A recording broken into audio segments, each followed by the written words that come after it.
Et si je te disais que certaines tempêtes dans ta vie ne viennent pas pour te détruire, mais pour te réveiller? Et si le problème que tu affrontes aujourd'hui n'était pas ton ennemi, mais un message de Dieu pour t'arrêter dans ta fuite? Reste avec moi, parce que l'histoire de Jonas va te montrer pourquoi fuir Dieu peut faire trembler tout ton bateau.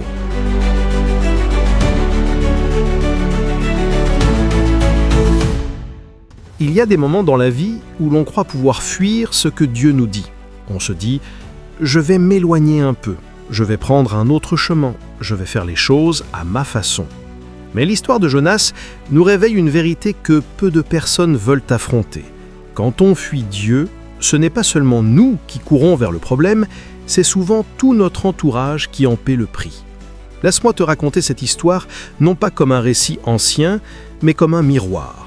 Peut-être qu'en l'écoutant, tu reconnaîtras quelque chose de ta propre marche spirituelle.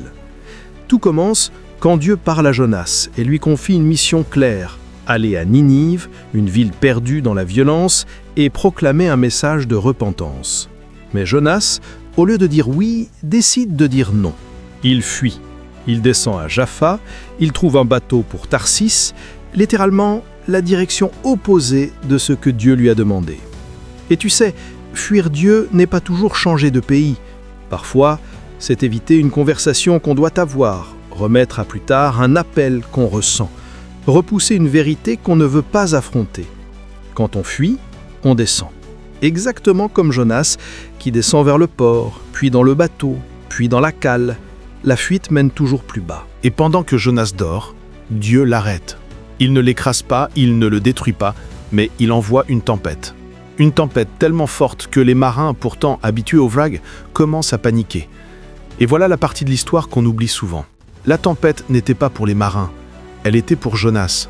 Pourtant, ce sont les marins qui souffrent, qui jettent la cargaison, qui crient chacun à son Dieu.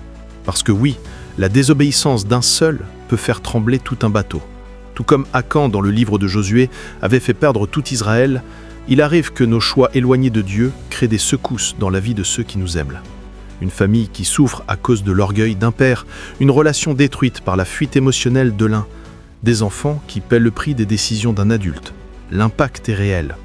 Finalement, Jonas réalise que la tempête est là à cause de lui. Il ne se justifie pas.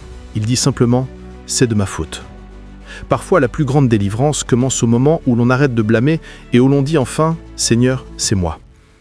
Alors Jonas est jeté à la mer et c'est là que le miracle commence. Dieu prépare un grand poisson, pas pour le punir, mais pour le sauver. Beaucoup lisent ce passage comme un jugement sévère, mais en réalité, c'est un refuge, un endroit isolé et sombre, inconfortable, mais sécuritaire. C'est souvent dans ce type d'endroit que Dieu nous parle le plus fort, quand il ferme toutes les portes autour de nous, non pas pour nous détruire, mais pour nous empêcher de nous perdre davantage. Dans le ventre du poisson, Jonas fait ce qu'il aurait dû faire depuis longtemps. Il prie, il reconnaît, il se repent, il se souvient de Dieu.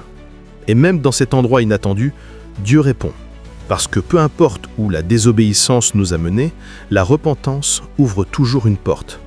Samuel avait dit à Saül, « L'obéissance vaut mieux que les sacrifices ». Dieu ne cherche pas notre performance ni nos excuses. Il cherche un cœur qui dit « Me voici ».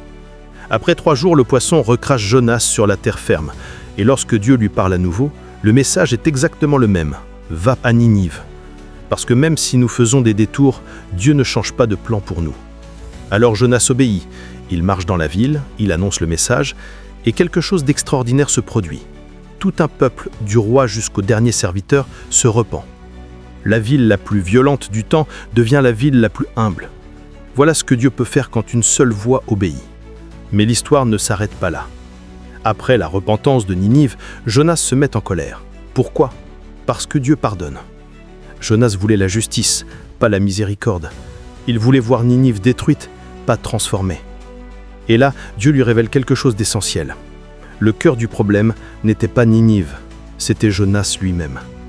Alors Dieu fait pousser un ricin, un arbre qui donne de l'ombre à Jonas, puis le fait sécher, comme pour lui montrer que Jonas se soucie plus de son confort que du salut d'une ville entière. Et le livre se termine avec une question, sans conclusion, parce que Dieu veut que chacun de nous se regarde honnêtement. Et c'est là que l'application commence. Avant d'aller plus loin, laisse cette question t'atteindre.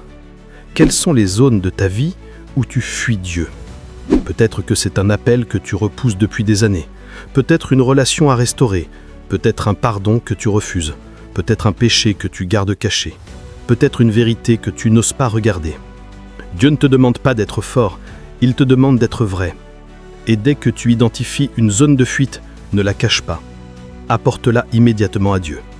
Parce que la seule façon de sortir de la tempête, ce n'est pas de ramer plus fort, c'est de se rendre à Dieu. Et surtout, comprends ceci. La correction de Dieu n'est jamais une destruction, mais une guérison. Tout comme pour Jonas, Dieu discipline ceux qu'il aime. Il ferme des portes parce qu'il voit où elles mènent.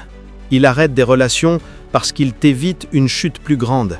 Il expose ce que tu caches parce qu'il veut te libérer. Parfois, ce que nous appelons malchance ou catastrophe est en réalité Dieu en train de dire « Je t'aime trop pour te laisser continuer comme ça ». Regarde ta vie.